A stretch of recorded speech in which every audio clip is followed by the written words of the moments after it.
நல்ல தகப்பனே, சர்வ வல்லமை உள்ள எங்கள் ஆண்டவரே, இந்த அருமையான வேலைக்காக உமக்கு ஸ்தோத்திரம். இந்த காலை வேளையிலே நாங்கள் கூடி வரும்படி நீர் பாராட்டின தயவுக்காக உமக்கு நன்றி. இம்மட்டும் துதிகளையும் ஸ்தோத்திரங்களையும் அங்கீகரித்ததான எங்களுடைய ஆண்டவர், இப்பொழுது நீர் எங்களோடு கூட பேசுகிறதான ஒரு நேரம். ஆண்டவரை நீங்கள் பேசுங்க, நீங்கள் இடைபடுங்க, கிருபையுள்ள கரத்தில் எங்களை தாழ்த்துகிறோம். எங்கள் ஆண்டவர் இயேசு கிறிஸ்துவின் நாமத்தில் பிதாவே. அல்லேலூயா. 4ஆம் அதிகாரம் 2ஆம் வசனம் சொல்லுகிறது, அப்பொழுது வானத்தில் ஒரு சிங்காசனம் வைக்கப்பட்டிருந்தது, அந்த சிங்காசனத்தின் மேல் ஒருவர் வீற்றிருந்தார் அப்படின்னு இருக்கு. இன்னொரு வசனத்தையும் வாசிங்க. ஏசாயா தீர்க்கதரிசன புஸ்தகம் 6ஆம் அதிகாரம் 1வது வசனம் வாசிங்க பார்ப்போம். ஏசாயா 6:1 வாசிங்க. ஊசியா ராஜா மரணமடைந்த வருஷத்தில் ஆண்டவர் உயரமும் உன்னதமுமான சிங்காசனத்தின் மேல் வீற்றிருக்க கண்டேன். அவருடைய வஸ்திர தொங்கலால் தேவாலயம் நிறைந்திருந்தது. இந்த ரெண்டு காரியத்துக்கும் ஒரு டிஃபரன்ஸ் இருக்குது. என்ன அப்படின்னு கேட்டிங்கன்னா, இங்கே சிங்காசனத்தை பற்றி சொல்லப்பட்டிருக்கிறது. ஏசாயா 6ல் உயரமும் உன்னதமான சிங்காசனத்தில் ஆண்டவர் வீற்றிருக்க கண்டேன். இங்கே பார்த்தீங்கன்னா ஒரு சிங்காசனம் இருந்ததில் அதில் ஒருவர் வீற்றிருந்தார். இப்போ நம்ம சிங்காசனத்தை பற்றியும் பார்க்கணும், உட்கார்ந்துருக்கிறவரை பற்றியும் பார்க்கணும். அப்போ தான் நமக்கு அதுக்கான விளக்கம் கிடைக்கும். பொதுவாக நாம் என்ன செய்வோம் அப்படின்னு கேட்டிங்கன்னு சொன்னால், சிங்காசனத்தின் காரியத்தை குறித்து கவனிக்கிறது நம்ம தனியாக ஒரு பார்ட் இருக்குது. அதை பற்றி நம்ம தனியாக பார்க்கணும். சிங்காசனம் என்ன, அந்த சிங்காசனத்துக்கான அர்த்தம் என்ன, அதனுடைய அதிகாரம் என்ன, சிங்காசனங்கள் எத்தனை இருக்குது நமக்கு தெரியும். ஆண்டவர் ஒரு சிங்காசனத்தை வச்சுருந்தார் வானத்தில். இவன் சொல்கிறான், பிசாசு சொல்கிறான், நான் வானத்துக்கு ஏறுவேன், என் சிங்காசனத்தை போடுவேன். இவன் ஒரு சிங்காசனத்தை போடணும்னு நினைக்கிறான். இப்போ அந்த சிங்காசனத்துக்கும் இந்த சிங்காசனத்துக்கும் உள்ள டிஃபரன்ஸ் என்ன, இந்த மாதிரி சிங்காசனத்தை குறித்து பார்க்குறதுனா அது ஒரு தனி பாடம் இருக்குது. அதே நேரத்தில் அதில் உட்கார்ந்து இருக்கிறவர், நம்ம இன்றைக்கி அதை தான் பார்க்க போகிறோம். அந்த சிங்காசனத்தில் ஒருவர் வீற்றிருந்தார். இந்த வீற்றிருக்கிறவர் ஒவ்வொரு இடத்திலும் ஒவ்வொரு விதமாக இருக்கிறார். அதாவது இந்த வேதத்தில் கொடுக்கப்பட்டிருக்கிற விஷயங்கள் எல்லாமே நமக்கு ஏதோ ஒரு பாடத்துக்காக அல்லது நாம் ஆவிக்குள்ளான அனுபவத்தை கற்றுக்கொள்வதற்காக. இது வெறும் ஏதோ படிச்சுட்டு போகிறதுக்கான ஒரு புஸ்தகமே கிடையாது. பொதுவாக நீங்கள் எல்லா புக்குமே படிச்சுட்டு அதை நீங்கள் புரிஞ்சுக்கணுன்ற அவசியமே இல்லை. மனப்பாடம் பண்ணி பாஸ் பண்ணுறவங்களாம் இருக்கிறாங்க. அவங்கள பொறுத்த வரைக்கும் மார்க் வாங்கணும், அடுத்த கட்டத்துக்கு போகணும், அவ்வளோதான். அதான் அவங்களுக்கு முக்கியம்.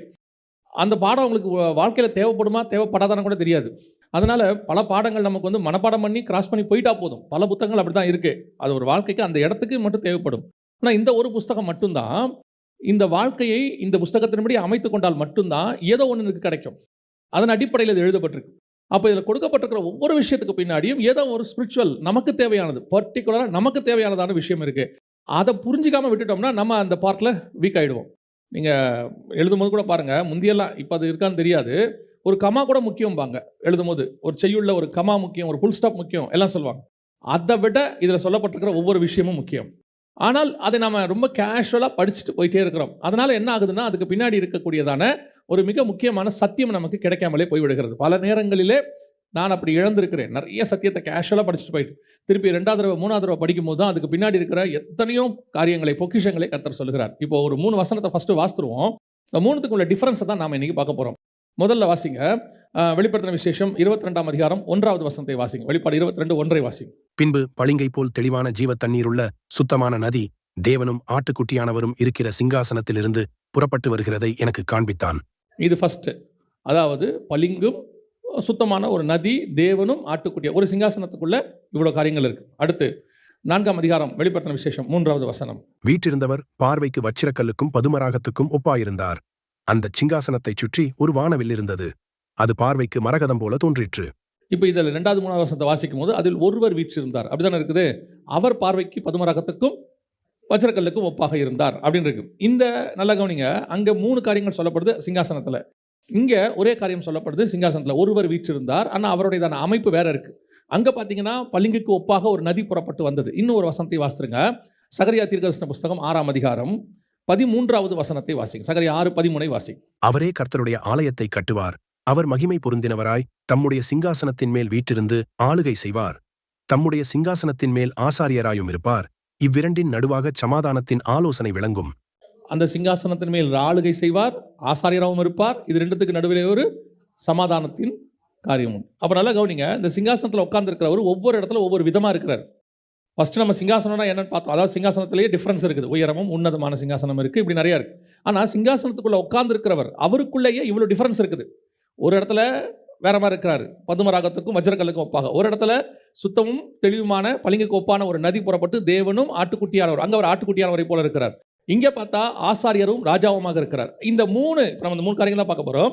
இந்த 3 விதமான எக்ஸ்பிரஷன் அல்லது 3 விதமான காரியத்தை கர்த்தர் நமக்கு வெளிப்படுத்துகிறார். ஒரே சபைக்கு தான், நமக்கு தான் ஆண்டவர் சொல்கிறாரு, இந்த வேதத்தில் எழுதியிருக்குது. அப்போ இந்த 3த்துக்கும் உள்ள டிஃபரன்ஸ் என்ன? ஆனால் சிங்காசனத்தில் தான் உட்கார்ந்திருக்கிறார்.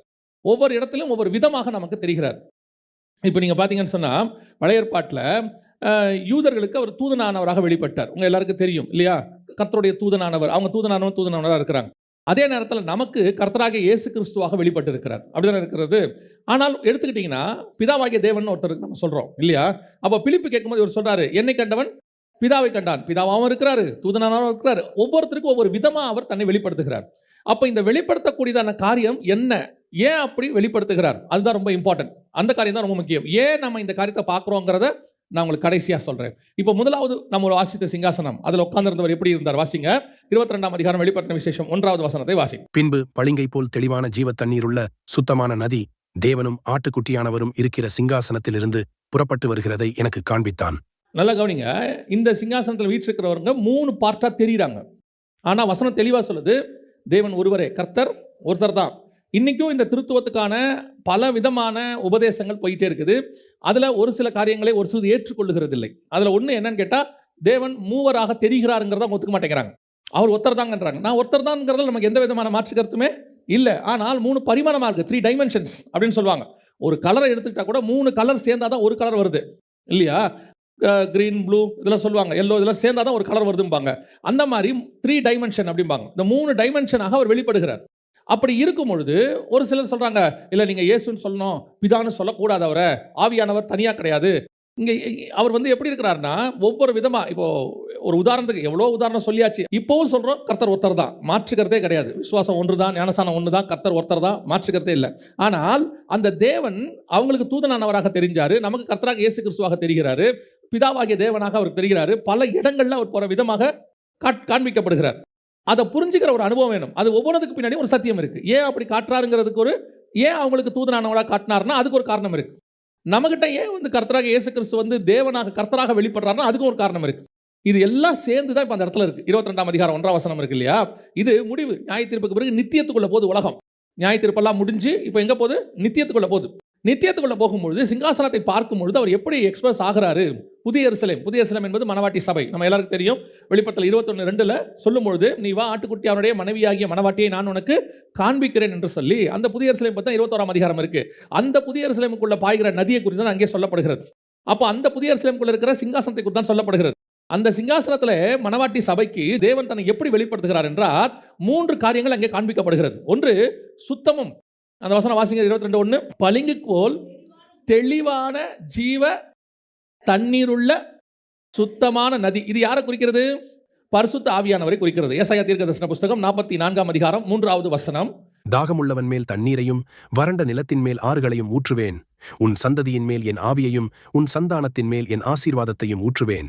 அந்த பரிசுத்த ஆவியை ஊற்றப்படுவதற்கு அடையாளமாகத்தான் இங்கே சொல்லப்படுகிறது. உன் சந்ததியின் மேல் என் ஆவியையும், அந்த இடத்துல வறண்ட நிலத்தில் ஆறுகளையும். இன்னும் சொல்ல போனால் இயேசு கிறிஸ்து சொல்றார் இல்லையா, தாகமாக இருக்கிற இடத்தில் வரக்கடவன் ஜீவ தண்ணீர் 2 வாங்கிக் கொள்ளணும் அப்படின்னு சொல்றாருல்ல.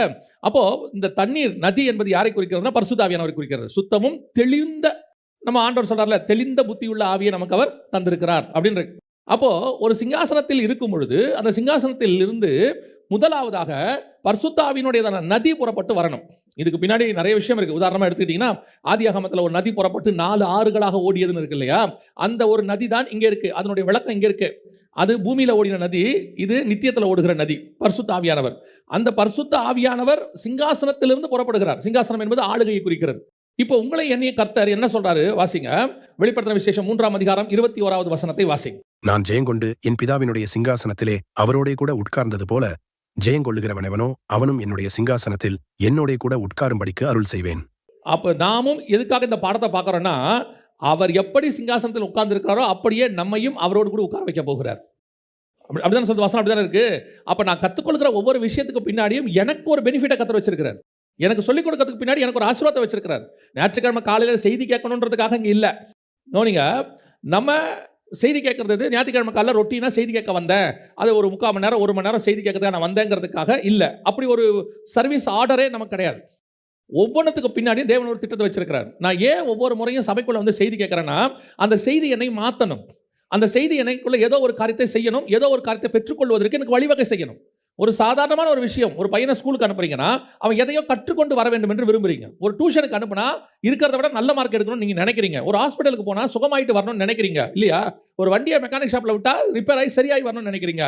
அப்ப சர்ச்சுக்கு வந்துட்டு போகும்போது என்ன ஆகணும்? உங்க ஆவிக்குரிய வாழ்க்கையில ஒரு மாற்றம் வரணும்ல. அப்ப கர்த்தர் இந்த வசனத்தின் வழியாக என்ன சொல்றாரு? இதன் மூலமாக எனக்கு நித்தியத்துக்கான வேலைகளை செய்கிறார். அந்த நித்தியத்துக்கான வேலைகளை நாம் மறந்துட்டோம். அதுல ஒண்ணு என்ன? என்னை அவரோடு கூட சிங்காசனத்தில் உட்கார வைத்துக் கொள்ளுகிறார். அப்ப சிங்காசனத்தில் உட்கார வைக்க போகிற அந்த சிங்காசனத்தில் நான் இருக்க போறேன். என்னையும் அவர் சொல்றார், ஜெயம் பெற்று பிதாவின் சிங்காசனத்தில் நான் எப்படி உட்கார்ந்தேனோ அதே மாதிரி உங்களையும் உட்கார வச்சுக்கொள்வேன். உட்கார போறேன். அப்போ உட்கார்ற எனக்குள்ள இருந்து என்ன புறப்படணும்னு கேட்டீங்கன்னா, பளிங்கு போல சுத்தமும் தெளிந்த ஒரு நதி புறப்பட்டு வரணும். பரிசுத்த ஆவியானவர் எனக்குள்ள இருந்து அந்த வேர்டை கவனிங்களேன். பளிங்குக்கு ஒப்பான தெளிவான ஜீவ தண்ணீர் உள்ள சுத்தமான நதி. ஒவ்வொரு ஊழியக்காரனும் அல்லது ஒவ்வொரு விசுவாசிக்குள்ளேயும் இந்த பரிசுத்த ஆவியானவர் என்ன செய்யணும்? புறப்பட்டு வரணும். நதி போல பாயணும். அது வந்து அநேகருக்கு தாகம் தீர்க்கணும். இன்னைக்கு இங்க ஆவிக்குரிய வாழ்க்கையினுடையதான நாம ஏன் ரட்சிக்கப்பட்டோம், நான் ஏன் இயேசுவை ஏற்றுக்கிட்டேன் அப்படின்னு கேட்டு அதுக்கு பதில் நான் பரலோகத்துக்கு போகணும் அப்படின்னு நீங்க சொன்னா, இந்த வேர்ல்டுலயே தி செல்ஃபிஷ் கை நம்ம தான். நான் பரலோகத்துக்கு போறதா ரட்சிக்கப்பட்டேன் அப்படின்னா, ரட்சிக்கப்பட்ட உடனே உங்களை பரலோகத்துக்கு ஆண்டவர் கூட்டு போயிருப்பாரு. இங்க வைக்க மாட்டார். வச்சதுக்கு ஆண்டவருக்கு நிறைய ரீசன் இருக்கு. அதுல பிரதானமான ரீசன், நம்மை கொண்டு இன்னொரு கூட்டத்தை கர்த்தர் கொண்டு வரட்டும். அப்ப நான் அடுத்தவர்களுக்கு தாகம் தீர்க்கிறவனாக ஜீவன் எனக்குள்ள இருந்து நதி புறப்படணும். இப்போ பாருங்க, 120 பேர் அபிஷேகம் பெற்றாங்க. அதில் இருந்தவங்க எல்லாரும் உங்களுக்கு தெரியும். அங்கிருந்து அந்த நதி புறப்பட்டு அப்படியே பவுலுக்குள்ள வருது. பவுலுக்குள்ள அனனியா போய் என்ன செய்யறாரு? அவரை ஆசீர்வதிச்சு ஜெபம் பண்றாரு, பரிசுத்த ஆவியை பெற்றுக்கொள்றாரு. இப்படி புறப்படுகிறதான பரிசுத்த ஆவியின் அபிஷேகமானது இன்னைய வரைக்கும் அந்த நதி பாஞ்சிக்கிட்டே இருக்குது. இப்போ நம்ம வழியாகவும் பாயும். இதற்கும் தண்ணீரை கொண்டு வந்து தாகத்தை ஆண்டவர் தீர்க்கணும். நான் வந்தேன், நான் தாகம் தீர்த்தேன், நான் சந்தோஷமா இருக்கிறேன். Praise the Lord. கர்த்தர் என் வாழ்க்கையில் ஆசீர்வாதத்தை கொடுத்தாரு, மாற்றத்தை கொடுத்தாரு, உயர்வை கொடுத்தாரு அப்படின்னு சொன்னா, கண்டிப்பாக என் ஆவிக்குரிய வாழ்க்கை இந்த நதி பாயலன்னு அர்த்தம்.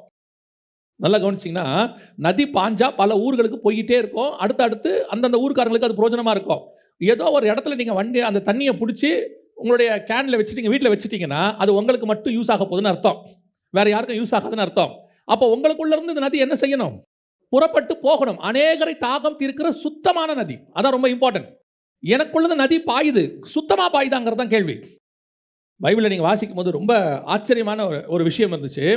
அதில் ஒரு விஷயம் என்னென்னா, நீங்கள் பாருங்கள், பவுல் பேசும்பொழுது உங்களுக்கு எல்லாம் தெரிஞ்ச வசனம். பவுல் பேசும்போது கர்த்தர் லீதியாளின் இருதயத்தை திறந்தாருன்னு இருக்குது. பைபிளில் இருதயத்தை திறந்தாருங்கிறது 2 பேர்கிட்ட தான் இருக்கும்.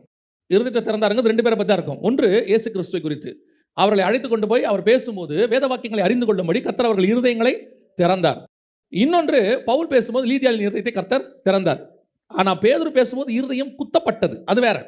இது வசனம் சொல்லுது, ஓப்பன் பண்ணிட்டார் காட் இருதயத்தை. யாருக்கு முன்னாடி? பவுலுக்கு முன்னாடி லீதியாள் இருதயத்தை ஓப்பன் பண்ணுறார். இது கேட்கறதுக்கு ரொம்ப சாதாரணமாக இருக்கும். ஆனால் அதுக்கு பின்னாடி இருக்கிற விஷயம் ரொம்ப பெருசு. ஏன்னு கேட்டால், இருதயம்ங்கிறது நம்ம எல்லாருக்கும் தெரியும். கான்ஷியஸ் அப்படின்னு சொல்கிறோம். கான்ஷியஸ்னா என்ன அப்படின்னு கேட்டிங்கன்னு சொன்னால், நான் வந்து உணர்ந்து என் அறிவோடு செய்யக்கூடியதான் கான்ஷியஸ். சப்கான்ஷியஸ்னு ஒன்று சொல்லுவாங்க. அது என்னன்னு கேட்டிங்கன்னு சொன்னால், எனக்கே ஒன்றும் தெரியாது இல்லையா? தூக்கத்தில் பேசுகிறான்ல, சிலர்லாம் பார்த்தீங்கன்னா தூக்கத்தில் பேசுவான், பாடுவான். காலையில் என்னடா நம்ம பேசிக்கிட்டு இருந்தா, அப்படியா தெரியலையேம்பா. இவன் காலையிலேருந்து பார்த்த ஏதோ ஒன்று அவன் மைண்டில் இருக்கும். விளையாடின வீடியோ கேம்ஸ் ஏதோ ஒன்று இருக்கும்.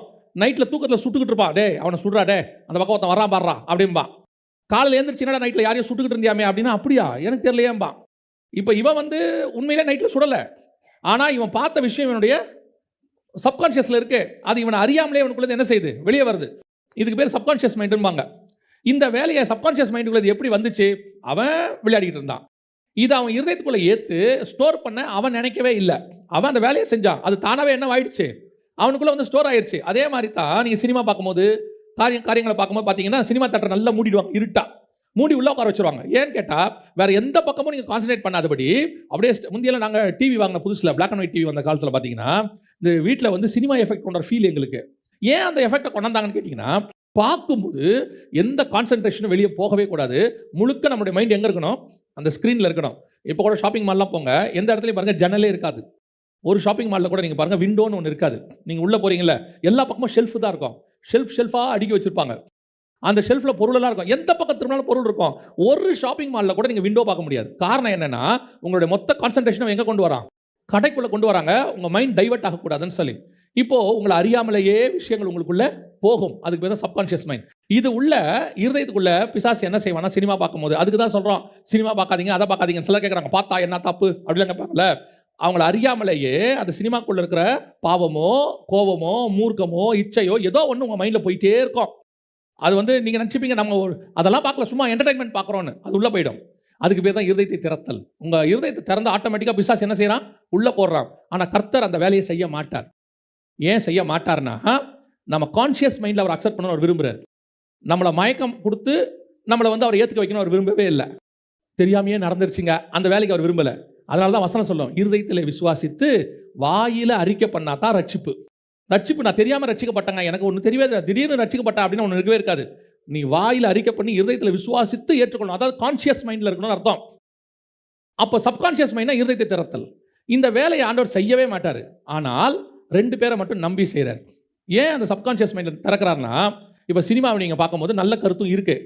எப்போவுமே உலகத்தில் இருக்கிறதுல வெறும் தீமையும் கிடையாது, நன்மையும் அதில் கொஞ்சம் கலந்துருக்கும். அதனால தான் மனுஷன் என்ன பண்ணுறான்னா, அந்த நன்மையை மட்டும் பார்க்குறான், தீமை என்ன செய்ய மாட்டான், பார்க்க மாட்டான்.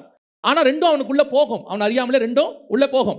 போக போக போக ஒரு நாள் இவன் பார்த்த நன்மைக்கு பார்த்தா தீமையும் உள்ளேருந்து வெளிப்படும்.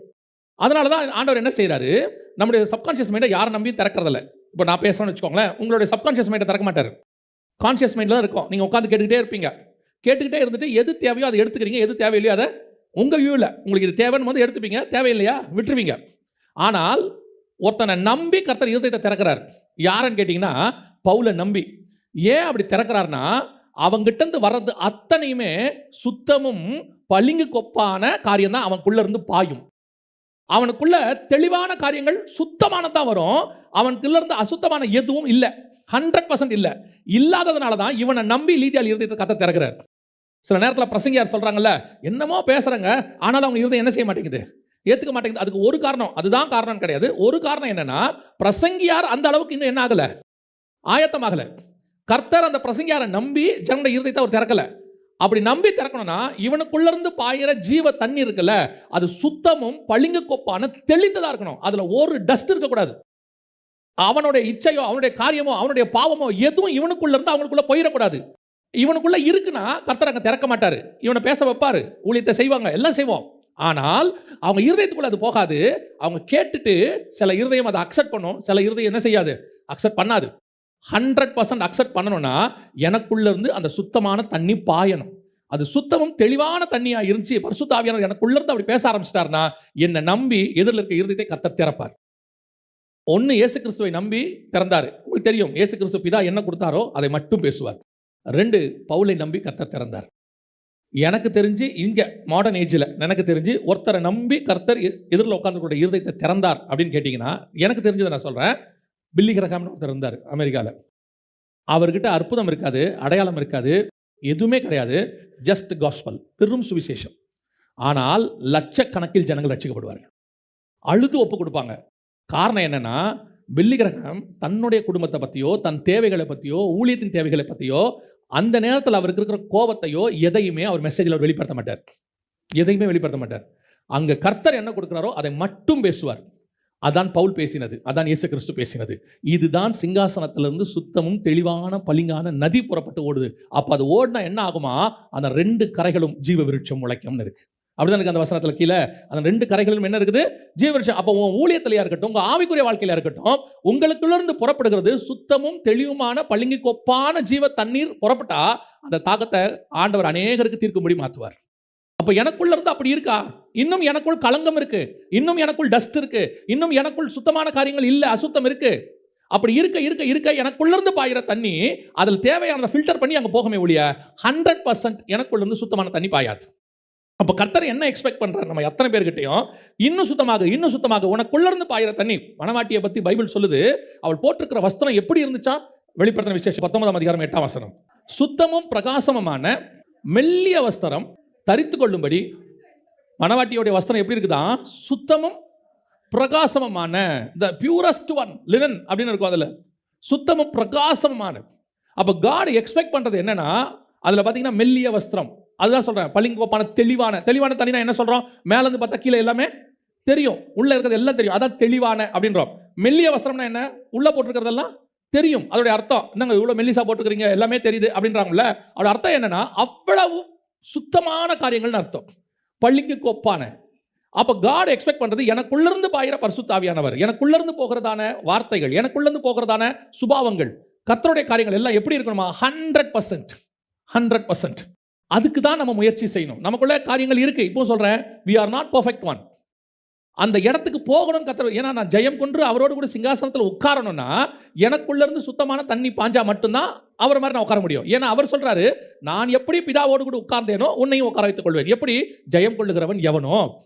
வசனம் சொல்லுது, முதலாவதாக எனக்குள்ளிருந்து சிங்காசனத்திலிருந்து சுத்தமும் பளிங்கு கோப்பான ஜீவ தண்ணீர் ஆவியானவர் பாயணும், எனக்குள்ளிருந்து புறப்படணும். அதான் ஃபர்ஸ்ட் காரியம். ரெண்டாவது வாசிங்க, அதே 22ஆம் அதிகாரம் 1ஆம் வசனம் வாசிங்க.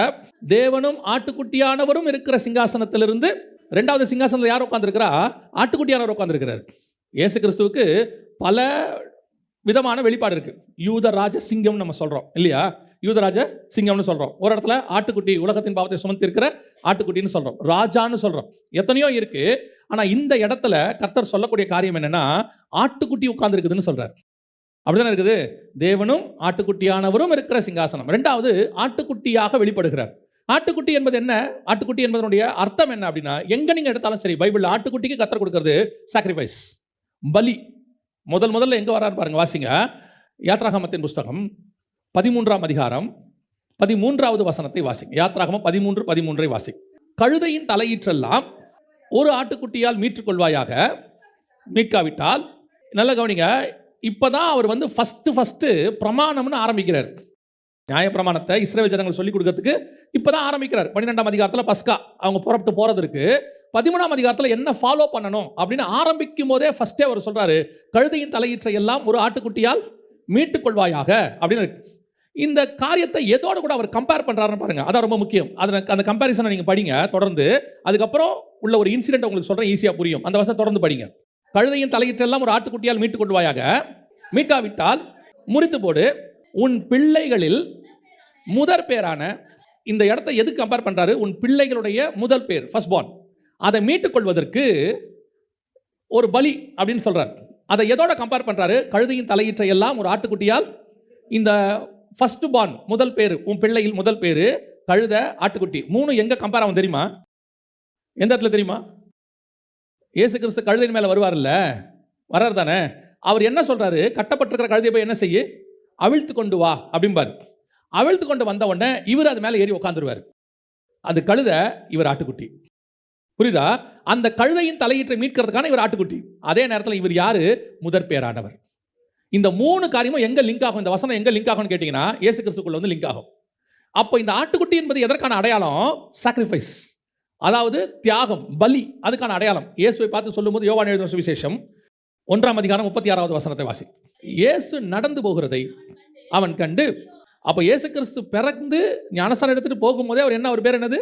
தேவ ஆட்டுக்குட்டி. ஃபர்ஸ்ட் எந்த ஆட்டுக்குட்டி? கழுதையின் தலையீற்றை மீட்க வந்த ஆட்டுக்குட்டி. எந்த ஆட்டுக்குட்டி? முதற் பலனாய் பிறந்த எல்லாத்தையும் மீட்க வந்த ஆட்டுக்குட்டி. அப்போ சிங்காசனத்தில் வீற்றிருக்கிறோன்னா, நீங்கள் சிங்காசனத்தில் உட்காந்துருக்கிறவங்க பொதுவாக எப்படி இருப்பாங்கன்னு கேட்டிங்கன்னா, ராஜாவாக தான் உட்காந்துருப்பாங்க. அப்படிதானே? அத்தனை பேர் எப்படி உட்காந்துருப்பாங்க? ராஜாவாக தான் உட்காந்துருப்பாங்க. ஆனால் இவர் மட்டும்தான் ஆட்டுக்குட்டியாக உட்காந்துருப்பார். சிங்காசனத்தில் உட்காந்துருக்கிறவர் சாக்ரிஃபைஸோட உட்காந்துருக்கிறார். ராஜா எப்பவுமே தண்டனை தான் கொடுப்பான், தண்டனை வாங்க மாட்டான். எந்த ராஜாவை தண்டனை வாங்குவாரா? ஒரு ராஜா தண்டனை வாங்க மாட்டார். இந்த ஒரு ராஜா மட்டும் தான் தண்டனை வாங்குவார். வாங்கிப்பார், நமக்காக வாங்கிப்பார். சாக்ரிஃபைஸ், கழுதைக்காக ஆட்டுக்குட்டி, முதற் பேரானதுக்காக இயேசு கிறிஸ்து.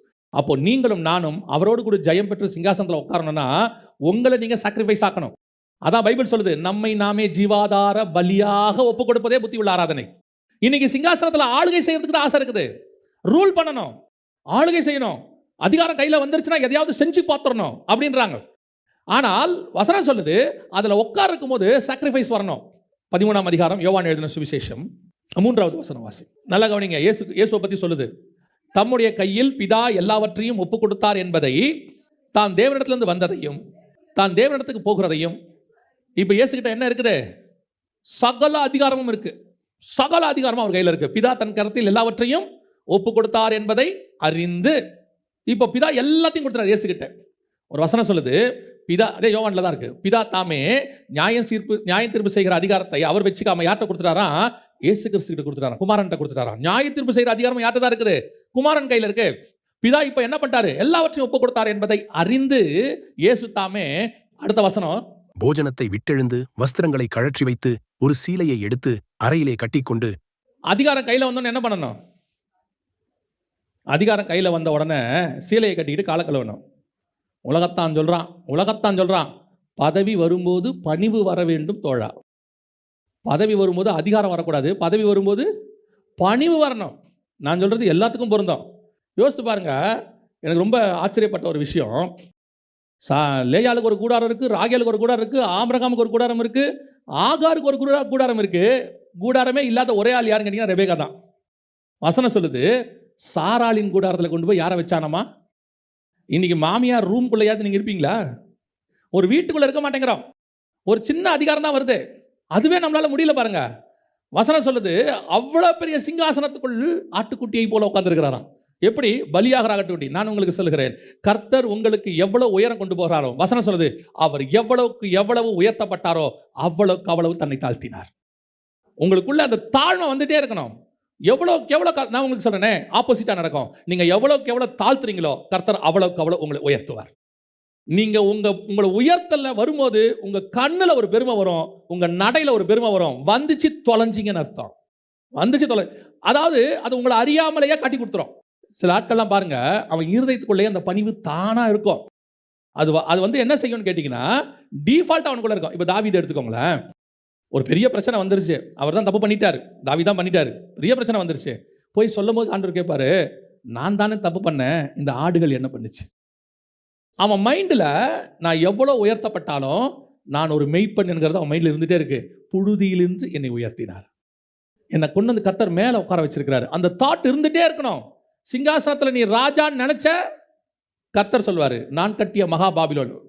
எனக்கு ரொம்ப ஆச்சரியம் அந்த வசனத்தில் என்னன்னா, அந்த வார்த்தை அவன் வாயில் இருக்கும்போதே, அப்படின்னா என்ன அர்த்தம்னா, பக்கத்தில் ஒரு தூதன் வாய் பார்த்துட்டே நின்று இருக்கான், இப்படி பார்த்துட்டே நிற்கிறான்.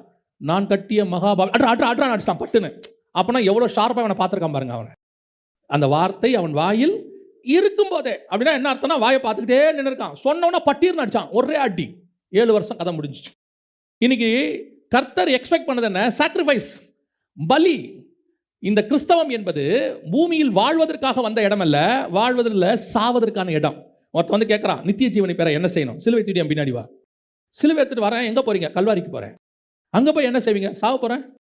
இல்லை, நான் கேட்டது ஜீவன் ஆச்சே, அதுக்கு தான் கூப்பிட்டு போகிறேன்.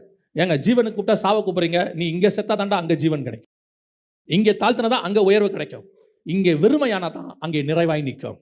இன்னைக்கு பல நேரங்களில் சிங்காசனத்தில் உட்காரும் போது, ஏரோது சிங்காசனத்தில் உட்காந்துட்டானாமா, ஆனால் உட்காந்துட்டு ஏரோது பேசுறதெல்லாம் கர்த்தருடைய வார்த்தை. அப்போஸ்தலர் நடபடிகளில் இருக்கும் 12ஆம் அதிகாரம்.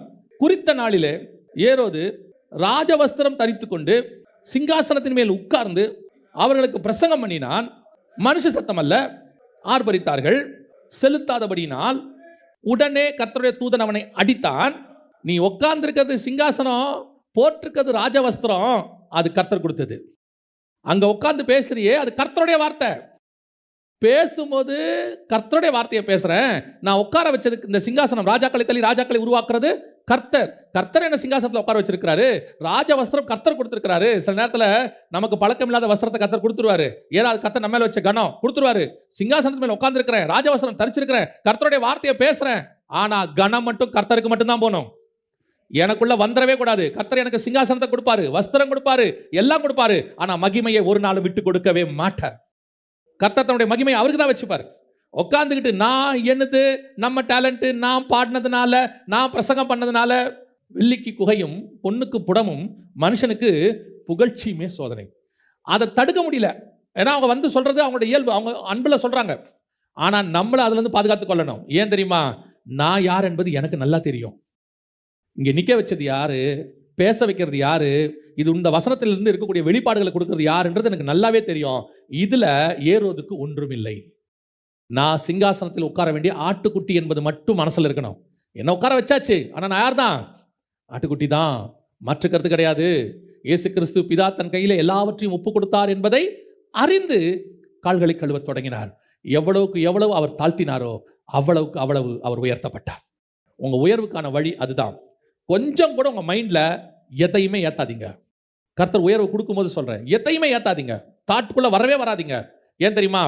உங்களை ராஜாவா உட்கார வைக்க தெரிஞ்ச ஆண்டவருக்கு நிமிஷத்தில் கீழே தள்ளவும் முடியும். அந்த வார்த்தை அவன் வாயில் இருக்கும்போதே அந்த தூதன் அடித்தான், அதுவும் அவரால் முடியும்.